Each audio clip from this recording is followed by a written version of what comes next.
안녕하세요. 크리스찬 독서실입니다. 오늘은 정수영님의 심장이 뛴다 세 번째 시간입니다.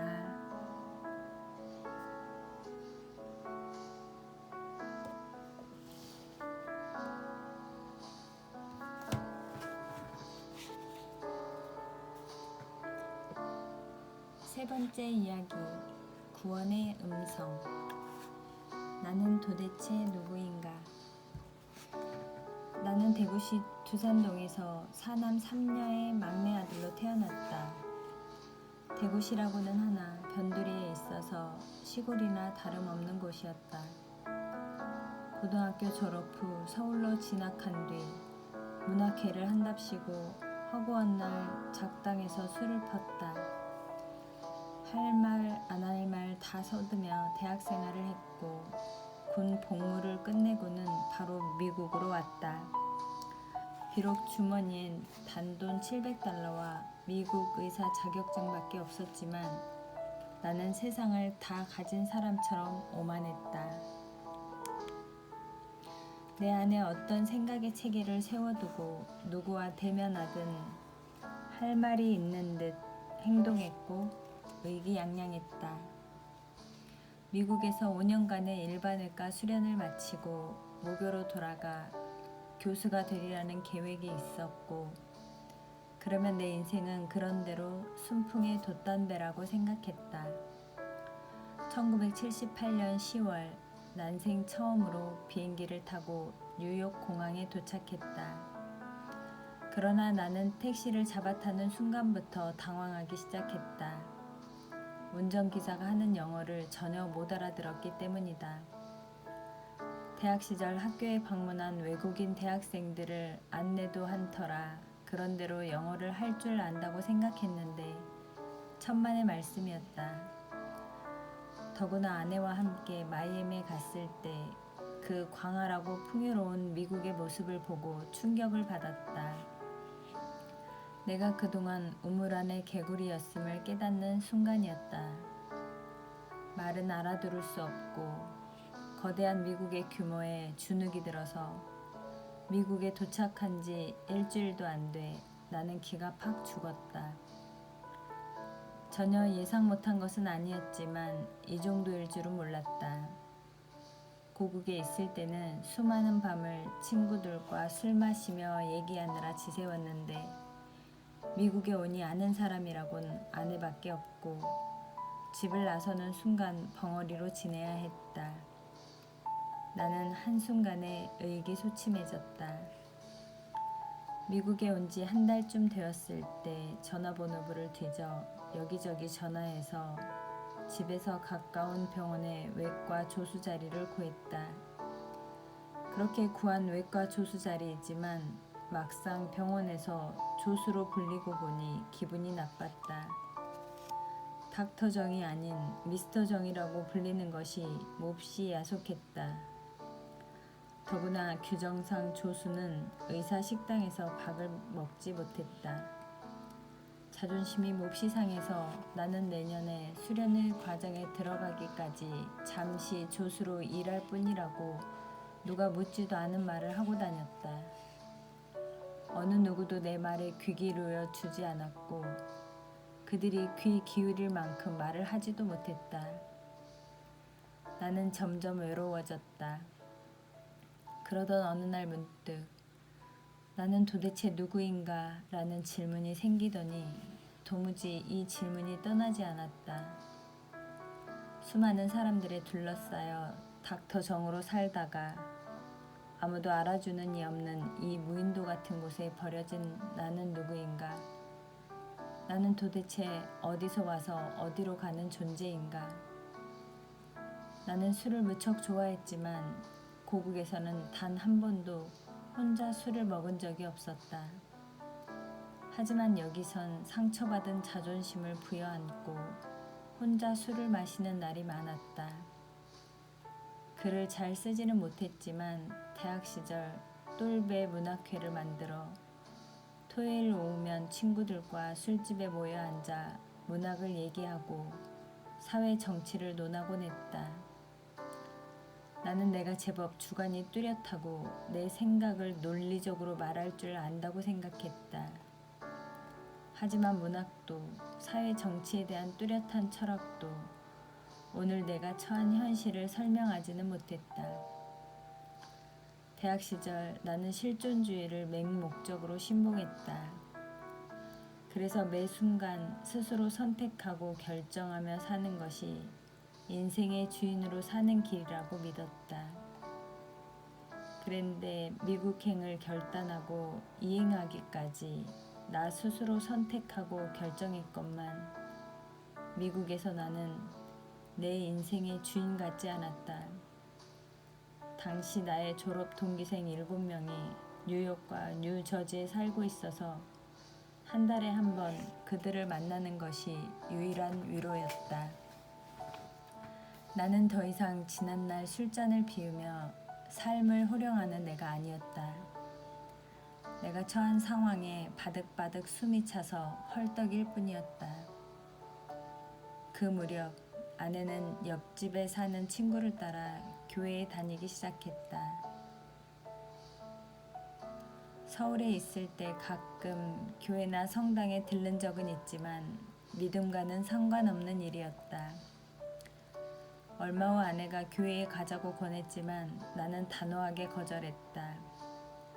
대학 시절 친구들과 술집에 앉아서 기독교는 집단 정신질환의 한 현상인가?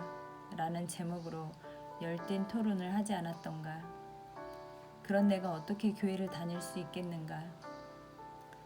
자동차를 구입하고부터는 운전해서 아내를 교회까지 데려다주고 끝나면 데려오곤 했다.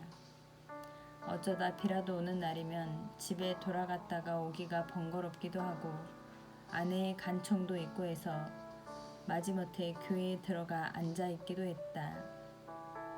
그러나 예배당에 앉아있으면 이방인의 나라 미국보다 더 낯설고 이질적인 기분이 들었다. 눈물을 흘리며 찬양하고 두 손을 들고 주여 주여 부르짖는 모습은 정말이지 집단 정신병자들 같았다. 교회는 없는 신을 있다고 우기며 예배하는 나약하고 무책임한 집단 같았다. 그러나 문득 만일 신이 있다면 나도 한번 만나보고 싶다는 생각을 했는데 그러면 순간 내 모습에 깜짝 놀라고 실망스럽기까지 했다. 그래서 더 예배당에 발을 들여놓으려 하지 않았다. 아내도 무슨 깊은 믿음이 있어서 교회에 다니는 것 같지는 않았다. 나를 찾다. 그러던 어느 날 아내가 고등학교 동창이 성경 공부 모임에 초대했는데 같이 가지 않겠냐고 묻기에 나는 단호하게 생각이 없다고 말했다. 하지만 아내를 그 집에 데려다주러 같이 나섰고 도착하니 30여 명이 모였는데 식사를 하는지 된장찌개 냄새가 코를 찔렀다. 아내에게 끝나면 데리러 오겠다 하고 집을 나왔는데 다시 우리 집에 돌아갔다가 오기에는 거리가 너무 멀어서 근처에서 기다리기로 했다. 마침 구멍가게가 보여서 캔 맥주와 담배를 사서 그 집 마당에 앉아 맥주를 마시며 아내를 기다렸다. 밤 10시께 구멍가게에서 산 캔 맥주 6개를 다 비울 즈음 모임이 끝났는지 사람들이 우르르 쏟아져 나오기 시작했다. 사람들을 배웅하러 나온 주인이 나를 보고는 잠깐 들어오셔서 차라도 한잔하고 가세요 하기에 오랜만에 동창을 만난 아내를 생각해서 그 집으로 들어갔다. 주인은 의사인 자기 친구 얘기로 시작해서 세상 얘기로 대화를 주도하더니 어느새 성경 얘기까지 하고 있었다. 취기 탓인지 나는 무방비 상태로 그의 얘기에 끌려 들어갔다. 그는 성경의 이런저런 내용들을 설명하더니 다니엘서에 대해 이야기 시작했다. 이 예언서는 수천 년 전에 기록된 것인데 하나님께서 선지자들을 통해 예언한 것들이 그동안 인류 역사에서 그대로 이루어져 왔습니다. 그러고는 스크랩북 같은 것을 가져오더니 여러 가지 자료들을 대조하며 그 사실을 증명하고는 문득 내게 물었다. 만약 이것이 사실이라면 하나님은 살아계신 분임에 틀림없지 않을까요? 글쎄요. 제가 성경의 주제에 대해서 또 이 책의 주인공에 대해서 설명을 좀 해도 될까요? 나는 그가 성경에 대해 공부도 한 듯하고 논리도 그런대로 정연해 보여서 그러시지요 하고 허락해버렸다. 그로부터 새벽 4시가 되도록 그는 성경의 여기저기를 찾으며 설명해 나가더니 마지막으로 요한복음 5장 25절을 같이 읽자고 했다. 죽은 자들이 하나님의 아들의 음성을 들을 때가 오나니 곧 이때라. 듣는 자는 살아나리라. 내가 그를 따라 이 말씀을 읽자 그는 그 뜻을 해석해 주었다. 세상에는 많은 사람들이 있지만 그들 중 예수 그리스도의 영이 없는 사람은 죽은 자입니다. 오늘 내가 전한 이 예수님의 말씀을 듣고 진정으로 주님을 영접하면 주님과 함께 다시 살아날 것입니다. 이해가 되시나요? 글쎄요, 좀 더 생각해 봐야 할 것 같은데요. 그러면 저와 함께 기도하지 않겠어요? 그러시죠. 그렇게 그를 따라 기도한 후 그 집을 나서는데 어쩐지 내가 그 집에 들어올 때와는 달라졌다는 생각을 지울 수 없었다. 안개가 자욱한 뉴욕의 새벽길을 달려 집으로 돌아오는데 운전대를 잡은 내 손이 떨렸다. 어쩌면 이것이 그동안 내가 말한 철학적인 구원이니 시적인 구원이니 하는 것들의 대답이 될지도 모른다고 나는 그 밤에 생각했다. 당시 우리가 살던 뉴욕 자마이카라는 동네는 참으로 험악한 곳이었다. 아내와 가장 가까운 친구가 그곳 병원에서 수련회를 하고 있어서 의지가 될까 해서 그 옆집 아파트로 새들어 살고 있었다. 아파트 문을 열고 나서면 자그마한 공원이 있는데 아내와 나는 그때까지 한 번도 공원에 가본 적이 없었다. 공원에는 주정뱅이와 홈리스들과 마약에 찌든 사람들이 진을 치고 있어서 매우 위험해 보였기 때문이다. 그런데 놀랍게도 그날 아침 밤새 성경 얘기를 듣고 집에 돌아와 2시간 눈을 붙이고 병원에 출근하려고 아파트 문을 여는 순간 그 공원이 한눈에 들어오면서 너무나 아름다워 보였다. 공원에서 자라는 나무들이 살아서 춤을 추는 것 같았고 공원을 이고 있는 하늘도 너무 아름다웠다. 나는 갑자기 딴 세상에 온 것처럼 어리둥절했다. 그 순간 어젯밤 그 집에서 읽은 성경 구절이 생각났다. 죽은 자들이 살아나리라. 그러자 나의 눈이 축축해지며 지금 내 눈을 새롭게 뜨게 하시고 내 마음 깊은 곳을 만지시는 분이 있구나 하는 깨달음과 더불어 이루 말할 수 없는 평화와 기쁨이 내 메마른 가슴에 스며들었다. 아, 이분이 지난밤 나를 만나준 주님이시구나. 나는 성령께서 내게 오셔서 초자연적으로 임재하심을 체험했다. 갑자기 세상이 너무나 아름다워 보였다. 이렇게 아름다운 공원이 여기에 있다는 것을 몰랐다니. 내가 거듭난 생명이 되다니. 내 가슴은 곧 터질 듯이 부풀어 올랐다. 그 옛날 어릴 적 기대던 어머니 품속처럼 따뜻함과 평안함이 넘쳐났다. 그렇게 한참을 서 있다가 느릿느릿 주차장으로 걸어가는데 길거리에 앉은 주정뱅이들이 사랑스러워 힘껏 껴안아주고 싶었다. 여느 때 같으면 그들과 눈을 마주치지 않으려고 뛰어갔을 거리였다.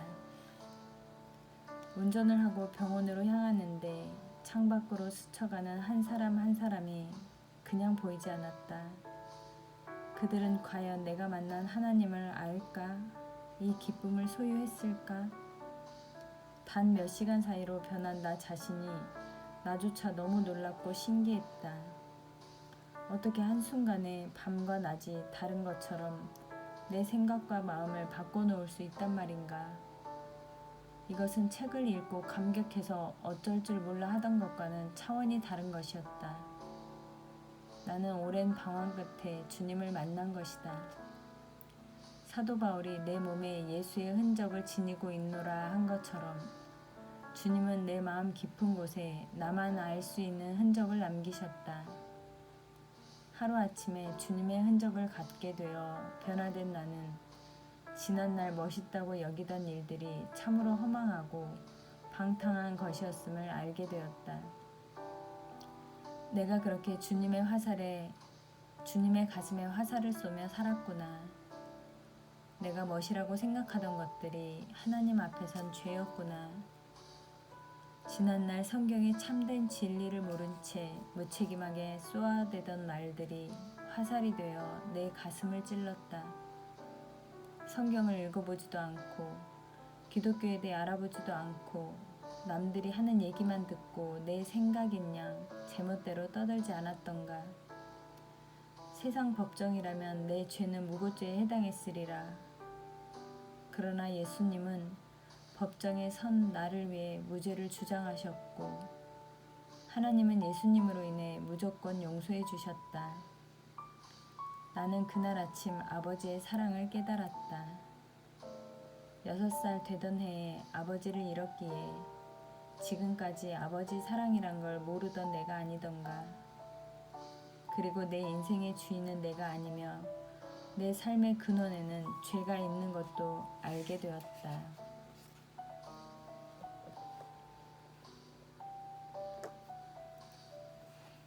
나는 아내가 다니던 퀸즈 한인교회에 출석하기 시작했다.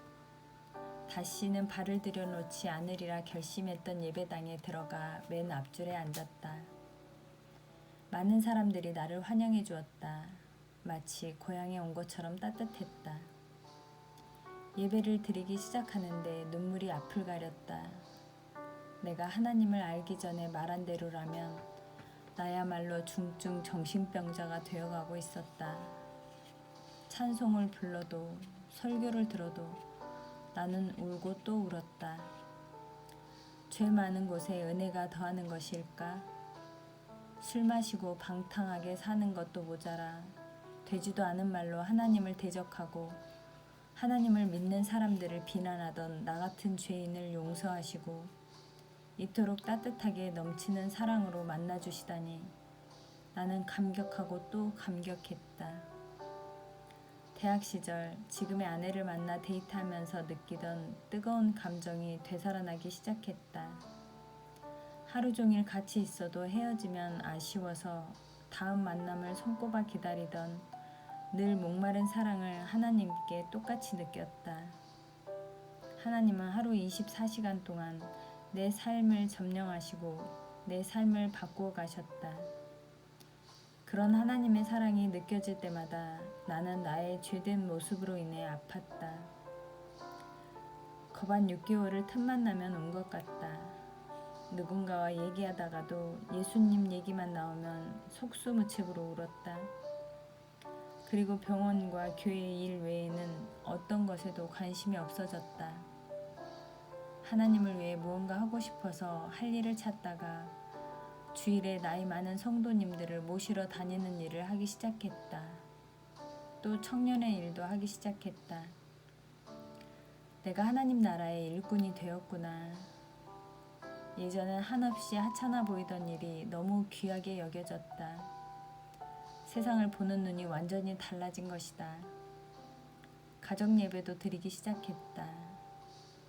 번번이 예배를 드릴 때마다 나 같은 사람을 구원하셔서 이 집에서 찬송을 부르고 하나님 말씀을 읽게 하시는구나 싶어 눈물이 앞을 가렸다. 2살 된 딸이 휴지를 갖고 와서 아빠 괜찮아? 괜찮아? 했다. 그런데 문제가 생겼다. 내가 이렇게 성령 체험을 깊이 하는 동안 정작 아내는 하나님을 개인적으로 만나는 경험을 하지 못했다. 그저 이국 땅에서 마음의 위로를 얻기 위해 교회에 다녔을 뿐인데 남편이 내가 갑자기 달라진 것이 당황스러웠던 모양인지 하루는 내게 나는 당신이 좀 지나친 것 같아, 꼭 미친 것 같아 했다. 그러면서 이렇게 하루아침에 변해버린 남자를 어떻게 평생을 믿고 살 수 있을까? 라며 의구심을 내비쳤다. 순간 나는 가슴이 철렁했다. 사실 나는 내게 일어난 이 엄청난 일로 인해 주위를 돌아볼 겨를이 없었다. 평생 살던 방향과 전혀 다른 방향으로 살고 있으니 아내가 내게 이질감을 느끼는 건 당연했다. 아내와 나는 7년 동안 연애해서 결혼을 했다. 우리는 정말 아름다운 사랑을 했다.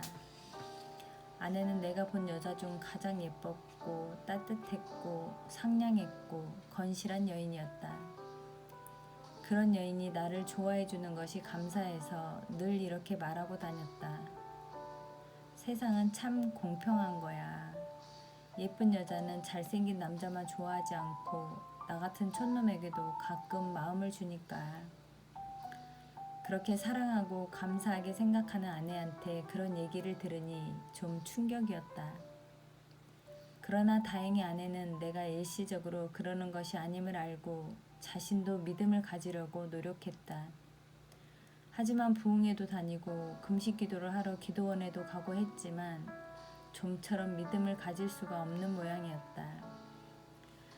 나는 15분이면 닿는 거리에 있는 병원을 해변길로 돌아 40분간 운전하면서 아내를 위해 간절히 기도했다.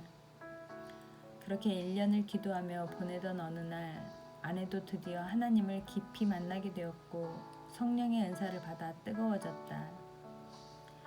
오래 사랑하며 연애하다 결혼했지만 피부를 맞대고 사는 일은 또 다른 차원의 일인지라 우리 부부도 사소한 일로 싸우곤 했다. 그러나 아내가 거듭난 이후 우리 부부는 비로소 영과 육이 하나 되는 부부가 되었다. 우리는 모든 생활을 하나님 중심으로 하기 시작했다. 이것은 복음만이 줄 수 있는 하나님의 능력이었다.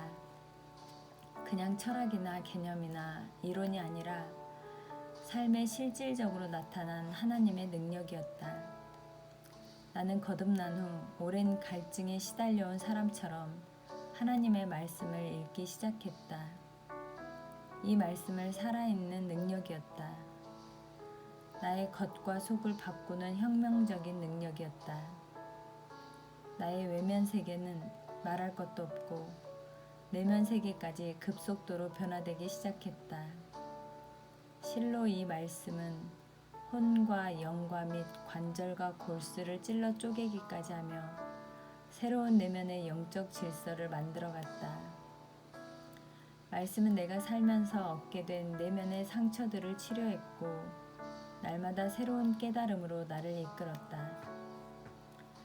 말씀이 육신이 되어 내 생활 속에 거하심에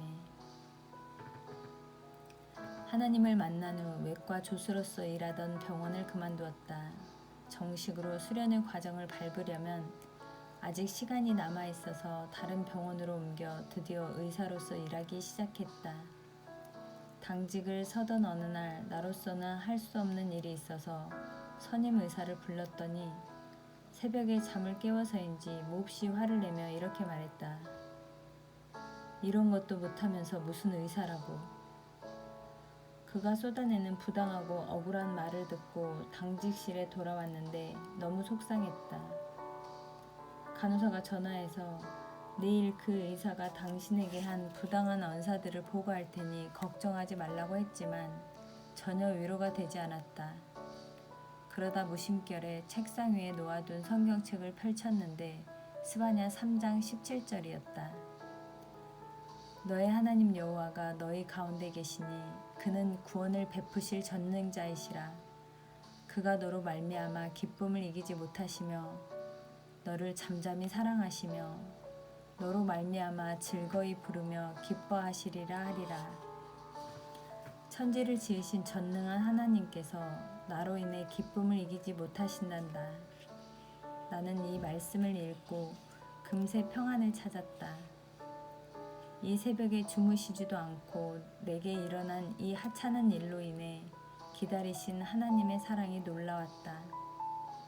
나는 미국에 와 살면서 이 땅이 너무나 광활하고 부유한데 주눅이 들기도 했지만 무엇보다 이곳 사람들이 키도 크고 잘생긴 데다 당당하고 거칠 것 없이 자유로운 모습으로 살아가는 것을 보고 기가 죽었다. 왜소한 외모에 언어까지 안 되니 열등감이 나를 덮쳤다.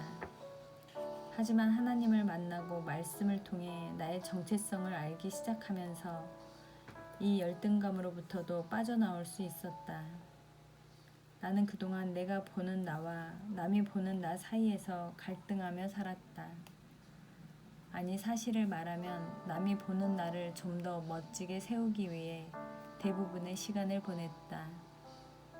외모는 물론이고 학력과 경제력, 사회적 수준에서 남이 알아주는 위치를 점하려고 노력했고 그 성과에 따라 기뻐하고 슬퍼했다. 내면 세계도 이 둘의 갈등으로 힘들어했다. 한쪽에선 긍정적으로 새 희망을 갖도록 하고 사랑하고 기뻐하려 했으나 다른 한쪽에선 너는 안 돼, 할 수 없어 하며 부정적으로 위축시키고 나 자신을 미워하도록 했다. 그러나 하나님을 만난 뒤 이 갈등으로부터도 자유로워졌다. 나를 태 속에 만드시니가 그도 만들지 아니하셨느냐? 우리를 뱃속에 지으시니가 한 분이 아니시냐? 내가 여호와 보시기에 영화롭게 되었으며 전능하신 하나님께서 죄 많고 허물 많은 나 같은 자를 태 속에서 지으시고 나를 영화롭게 하셨단다. 나는 우연히 사고로 태어난 존재가 아니었다. 대학 시절을 떠올려 보면 서울로 진학한 나는 방학이 되면 다만 며칠이라도 어머니가 계시는 고향에 다녀오곤 했다. 서울에서 살며 무참히 깨어진 자신을 움켜안고 고향에 돌아가면 어머니는 집에서 기르던 닭을 잡아서 맛있는 상을 차려주시고는 내가 먹는 모습을 대견한 듯 물끄러미 바라보셨다. 그런 어머니의 사랑은 축 처진 내 어깨를 으쓱하게 만들었다. 그런데 전지전능하신 하나님께서 나로 인해 기쁨을 이기지 못하신단다니, 더구나 당신의 아들을 기꺼이 십자가에 희생하기까지 나를 사랑하신다니, 나는 얼마나 귀한 존재란 말인가. 하나님을 만나고 나의 정체를 알아가면서 나는 담대해지기 시작했다. 이런저런 자질구레한 일들로 더 이상 힘들어하지 않게 되었다. 나에 대한 하나님의 사랑은 실제적이고 구체적이었다. 모든 지킬 만한 것 중에 더욱 내 마음을 지키라. 생명의 근원이 이에서 남이니라. 이 말씀은 내 속마음을 다스리는 하나님의 살아계신 능력이 되었다. 내가 수련의 과정을 밟을 때였다. 군인 출신의 외과 의사가 있었는데 그는 나를 단 한 번도 인정해주지 않았다. 아침에 인사를 해도 받아주지 않았을 뿐더러 내가 옆에 있는데도 다른 사람에게 일을 시켰다. 하지만 나는 이상하게도 이런 것이 전혀 문제가 되지 않았고 아침이면 언제나 반갑게 인사했다. 그러던 어느 날 엘리베이터를 기다리는데 내 옆구리를 콕 치는 사람이 있어 봤더니 바로 그였다. 오늘은 왜 나한테 인사를 하지 않지? 마음이 바빠 주위를 살필 틈이 없어 그를 보지 못했을 뿐인데 그가 이렇게 따져 물었다. 1년이 넘도록 내 인사를 받지 않더니 오늘은 인사하지 않는다고 트집이었다. 그런데 그날 이후 그는 내게 각별한 관심을 가지고 대해주었고 시간이 지날수록 꼭 아버지 같은 사람이 되었다. 뉴욕 메소디스트 병원의 외과 수련의 과정은 피를 말리는 혹독한 훈련 기간이었다. 1년 차에 12명을 뽑고 매년 잘라 마지막 5년 차에는 3명만 남겨 수료시키는 과정이었다. 매년 40여 명의 외과의들이 모여 다음에 올라갈 레지던트를 뽑았는데 그때마다 그는 나의 확실한 후원자가 되었다. 세상은 이처럼 우리를 흔들어 우리가 과연 진짜 믿음의 사람인지를 시험한다. 하나님은 내가 이 시험을 무사히 통과할 수 있도록 내 곁에서 도와주셨다. 대학 시절 나는 실존주의 철학을 탐닉했다. 인간의 실존은 허무한 것이며 종국에는 무로 돌아갈 수밖에 없는 우주의 고아와 같은 존재라고 생각했다. 인간은 목적도 없고 길도 없는 인생을 시지프스처럼 바위를 정상에 끌어올리기를 반복할 뿐이라고 여겼다. 그러나 나는 하나님을 알고 나서 이런 생각들이 터무니없으며 신은 죽었다는 따위의 생각들은 어쩌면 또 다른 신을 찾기 위한 노력에 불과하다는 것을 깨달았다. 문득 내가 경험한 소위 하나님의 임재함이란 어쩌면 모종의 영적 현상이 아닐까 의심하기도 했다. 그러나 단지 우연에 의한 영적 현상이라면 어떻게 이렇게 연관성을 가지고 반복적으로 일어날 수 있겠는가? 나는 내 인생의 주인이 아니다. 내 인생에서 가장 중요한 것들에 대해 내가 선택한 것은 아무것도 없다. 내가 태어난 나라도, 민족도, 부모와 형제도, 외모도, 성격도, 건강도 나의 선택과 무관하게 결정된 것이다. 심지어 죽는 순간마저도 내 마음대로 결정할 수 없다. 이렇게 우리의 삶의 가장 중요한 것들, 그 어느 하나도 내가 결정한 것이 없다. 그런데도 내가 인생의 주인일 수 있는가? 나는 우주의 고아와 같은 존재가 아니라 전능하신 하나님에 의해 특별한 사람으로 지음받은 존재다. 그분은 나를 고아와 같이 버려두지 않고 보살피고 인도하신다. 설사 부모 형제가 나를 버릴지라도 그분은 나를 버리지 않고 끝까지 나를 사랑하며 인도하신다. 그분이 내 삶의 주인이기 때문이다. 여인이 어찌 그 젖 먹는 자식을 잊겠으며 자기 태에서 난 아들을 긍휼히 여기지 않겠느냐. 그들은 혹시 잊을지라도 나는 너를 잊지 아니할 것이라. 나를 이렇게 귀하게 지으신 것처럼 이 세상에 사는 한 사람 한 사람 모두를 하나님께서 귀하게 지으셨구나. 사람을 보는 나의 눈이 달라졌다. 길을 가다 장애인을 만나도 나의 영광을 위해 지으셨다는 하나님의 마음으로 보였다. 나는 산자와 죽은 자의 관점으로 사람들을 보기 시작했다. 그리스도의 영이 없으면 죽은 자라 하신 하나님의 말씀에 비추어 사람들을 보기 시작했고 이것이 나로 하여금 사람들을 사랑하게 만들었다. 이렇듯 나는 하나님을 주인으로 모신 인생으로 거듭났다. 새 사람이 되었다. 파트 2. 마침내 멈추지 않는 심장을 달다. 네 번째 이야기. 말씀을 먹다. 나는 거듭난 후 급속도로 내면 세계의 변화를 경험하게 되었다. 30여 년을 살아온 나의 가치관, 역사관, 세계관이 나를 붙잡고 쉽게 놓으려 하지 않아서 말씀을 접할 때마다 나의 내면은 실로 전쟁터를 방불케 했다. 그럴수록 나는 하나님의 말씀이 너무나 갈급했다. 성경을 읽을 때면 도무지 믿어지지 않는 내용들이 너무 많았다.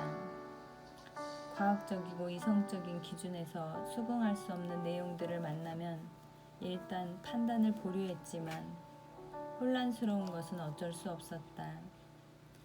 어떤 사람은 네 속에 아직 사탄이 있어서 그러니 쫓아내라고 했지만 그리 간단한 일이 아니었다.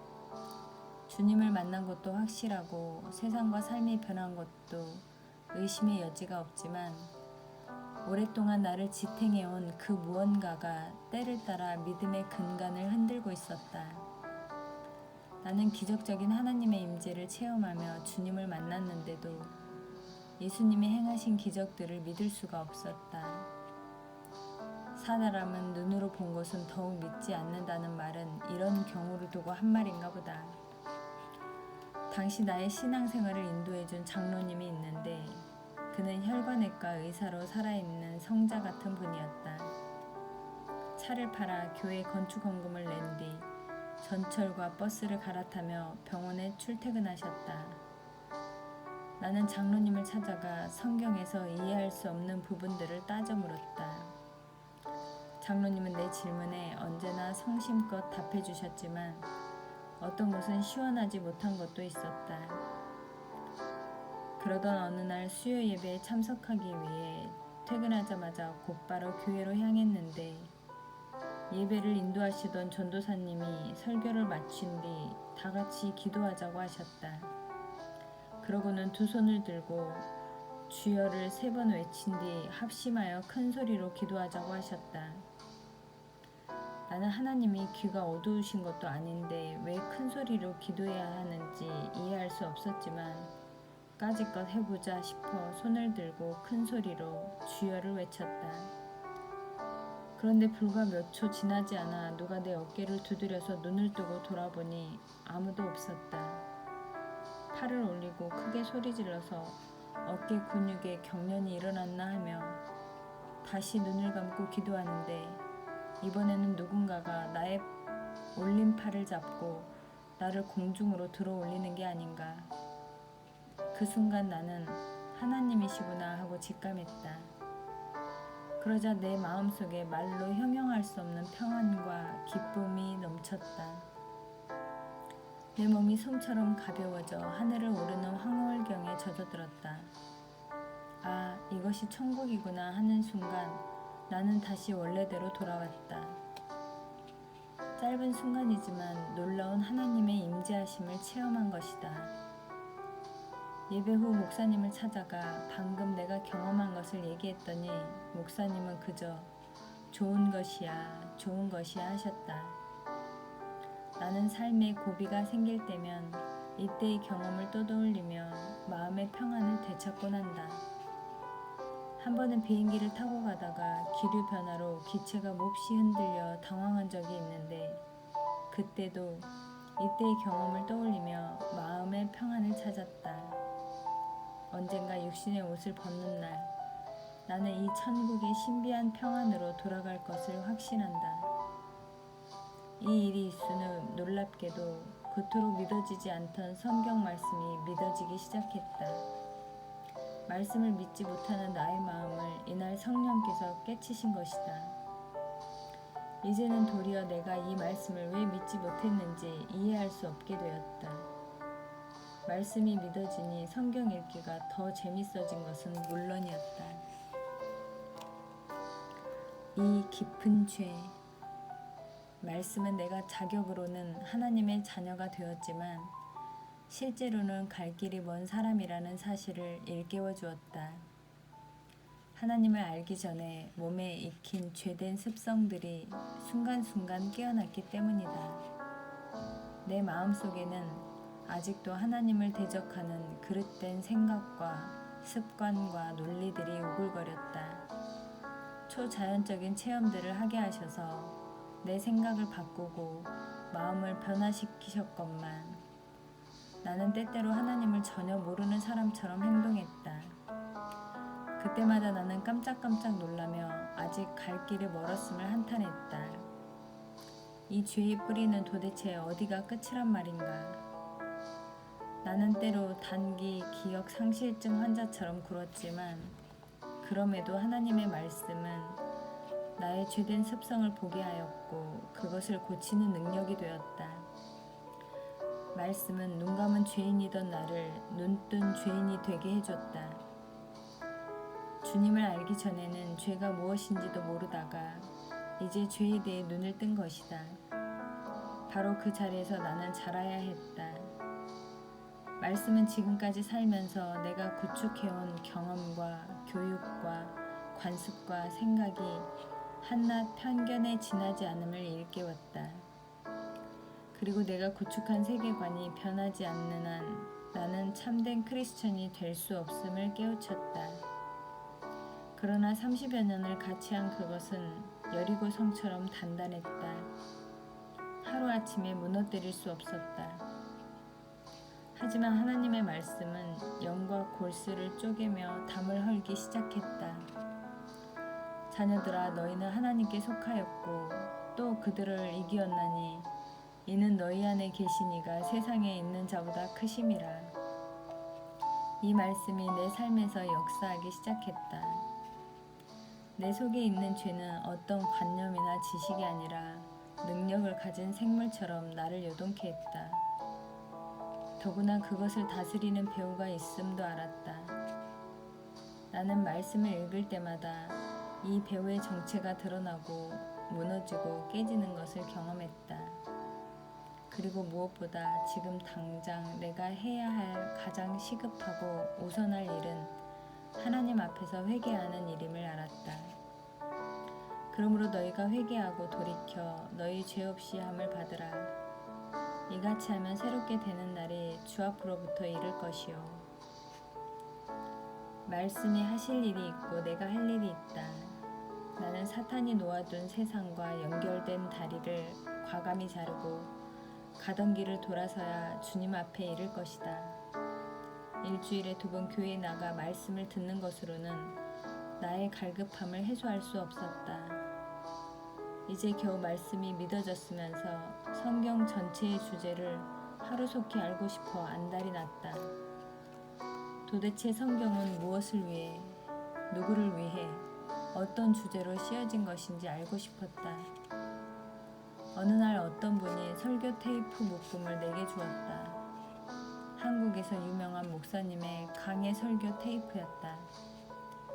나는 받자마자 단숨에 다 들었고 이후 소위 한국 교계의 40대 기수라고 일컬어지는 목사님들의 강해 설교를 구해 듣기 시작했다. 몇 개월 동안 집중해서 말씀을 듣고 성경을 읽고 했더니 마침내 성경을 보는 눈이 생겼다. 성경의 주제는 의외로 간단했다. 바로 예수님이었다. 성경 어디를 보나 가리키는 한 곳이 있으니 그것은 바로 예수님의 탄생과 십자가의 죽으심과 부활과 재림에 관한 얘기였다. 그리고 이것은 죽음과 생명에 관한 얘기였다. 세상은 성경을 도덕책으로 끌어내리고는 크리스천들에게 높은 도덕성을 요구한다. 그러나 성경은 성자면 뭐하나 죽은 자인 것을 이라고 말씀하고 있다. 일단 살고 봐야 도덕성을 얘기할 수 있는 것이 아닌가. 또한 전국을 찌르는 질문을 피하기 위해 도덕성을 들고 나오는 것일 수도 있다. 도덕성으로 말할 것 같으면 기독교만큼 높은 도덕적 헌신을 요구하는 종교가 있을까? 세상에 어떤 종교가 이 뺨을 치는 자에게 저 뺨도 돌려대며 7번을 70번까지라도 용서하라고 가르치는가? 그리스도의 영이 없으면 죽은 자라고 성경은 증거하고 있다. 세상에는 걸어다니는 죽은 자가 많다는 의미다. 의인은 없나니 하나도 없으며 다른 이로서는 구원을 받을 수 없나니 천하 만민 중에 구원을 받을 만한 다른 이름을 우리에게 주신 일이 없음이라.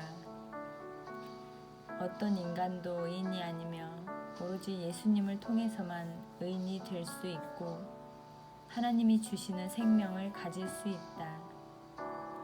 하나님은 말씀으로 나를 훈련하셨다. 그리고 이 훈련은 그리스도 예수의 날까지 계속될 것이다. 너희 안에서 착한 일을 시작하신 이가 그리스도 예수의 날까지 이루실 줄을 우리는 확신하노라.